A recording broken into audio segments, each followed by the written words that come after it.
We like to picture Jesus smiling, happy, maybe holding a child on his lap. Maybe there's even a little halo circling his head. We don't like to picture Jesus mad. Matter of fact, some people would say it's almost wrong to picture Jesus mad because Jesus is perfect and everything. But the reality is Jesus did get mad.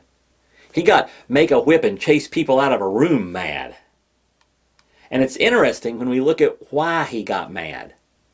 Because he got mad, the first thing with the whip, it was because there were people being blocked from coming to him, being blocked from coming to God.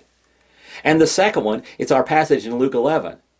He's talking to a bunch of religious leaders, and he says, woe to you. In that chapter 11, he says, woe to you a lot. He says, woe to you because you're like unmarked graves, which people walk over without knowing it. Whoa, that's harsh. Whoa, that's mean. Whoa, that's angry. And what's he angry about in Luke chapter 11? Why does he keep saying woe to you and insulting these religious leaders and these scholars? Well, they were doing two things. They were blocking people from coming to God, and they were blocking people from growing into all God wanted them to be. And that makes Jesus angry. Now here's the thing. We start out and say, well, that's terrible of those religious leaders. We would never do that. But is that true?